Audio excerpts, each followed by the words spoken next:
Bandwidth for today's show is brought to you by SoftLayer.com. We love SoftLayer here at Talkapolis. They are the greatest hosting company ever. They make everything easy. Check out their website at SoftLayer.com. Thanks again for sponsoring the show.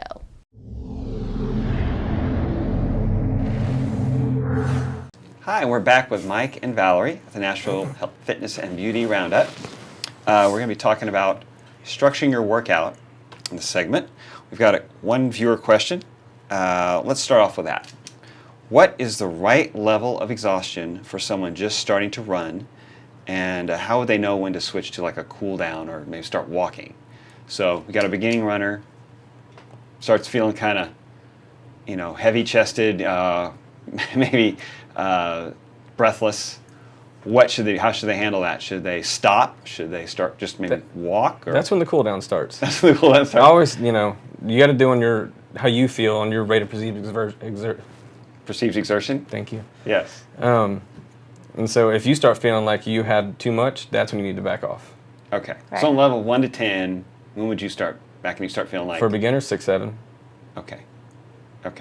But I would have them go to a walk, not Yeah, stop. don't stop. Not stop, because Yeah. that's a little, like, That's that's not abrupt right. and you're ruining your workout. But, Yeah. So walk level and then pick the jog back up? Mm-hmm. Okay. I'd say 2 minutes on, 1 minute off. Work your way up to a mile. Okay. So that's a good, like interval training. It's Yeah. almost like a lower starter level of interval training. Mm-hmm. Okay. If they're wearing a heart rate monitor, what does that look like? I know it's different for everybody based on age, but we're looking at what? 160, 170. 160, 170. That'd be on the high end, depending on their age. So about maybe 60, 65%. 65, 70% of their max heart rate. Yeah. Okay. Depends on their previous experience as well. Right. Right. But if they're just getting back to it, take it. So in other words, they don't need to push themselves to where they No. feel like they're going to yak on the right. sidewalk. They just need to feel like they're working and then come down. So they You can keep continue. pushing through that exhaustion, you're going to get hurt anyway. Yeah. Yeah. So they won't be able to continue Yeah. working out. Okay. Great. How would you structure a full body workout, like a circuit workout? What exercises would you include together, put together in a circuit, Val?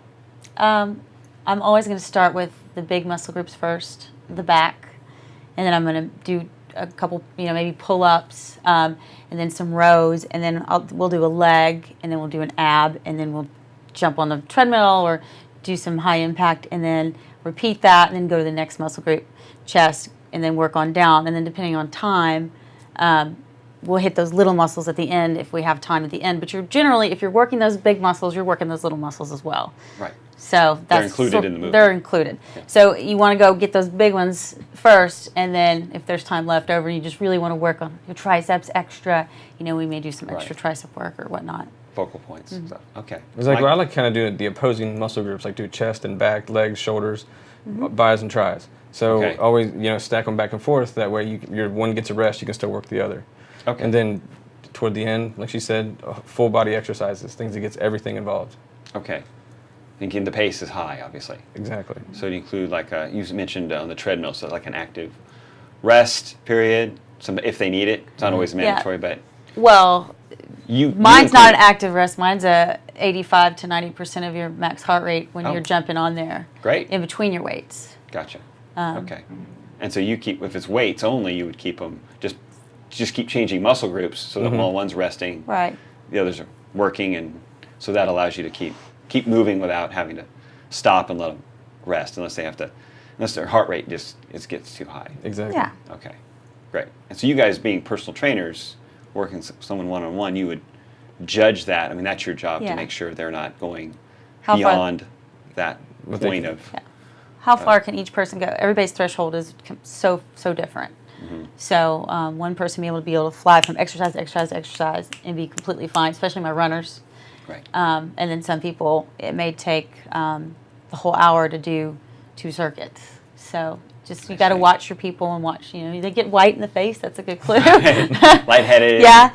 When I was a new trainer, I green. didn't pay attention to that, and that was scary a couple times. But I've gotten smarter, wiser. Sure. Okay. Great. Well, if they're going to do cardio like with their strength training, like just doing their steady state cardio, would you recommend they do that before or after their workout, and why? Well, it depends on what kind of strength training they're doing. If you're going for muscle mass, you just want to get a short 5-10 minute cardio in the beginning. That way your body isn't tired to get the strength that it needs. Because if you're doing 4 or 5 miles beforehand, you're not going to have that much strength to do a bench press or a squat or anything like that. So keep it like a warm-up. Keep it like a warm-up. Okay. But if you're just looking for weight loss, do more cardio in the beginning, do with your strength. Right. Okay.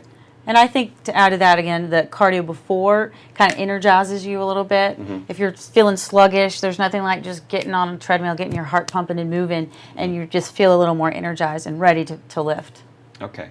And so if they want to do cardio after, would that be wrong? It's Or would that fine. be- No, it's not wrong. It's fine. Okay. It's fine. You just generally don't want to. You usually don't feel like it Yeah. afterwards. But someone who's a advanced exerciser and they come in, they warmed up, they do the weight training, they don't have time to come back and do it later. They want to get a little extra fat burning in. Is there a benefit to that, doing it post, like right after your weight training workout? Or is it too much? It's not too much if you just, obviously if you don't overdo it. I mean, Gotcha. you can use it as a cool down. You can Okay. I personally think if they're working hard in that hour and they have energy left over, they didn't work hard enough in that hour. That's my Gotcha. opinion. They didn't give you all they had. Yeah. huh? Yeah. Gotcha. So they owe you something, I guess. If they show up, you're going to take a little more out of them the next time. Yeah. Probably. Look out. Great. Well, how often would you say someone would need to work out each week to notice a noticeable change in their fitness? Let's not say aesthetics, because we know a lot of that is diet, and that has enormous variables depending on what they're eating and their body type. But let's say change in their fitness level, performance, how they move, how they feel. What's a good amount of strength? Let's say strength training, or even the circuit training all together there. What times per week? How many times per week would that be?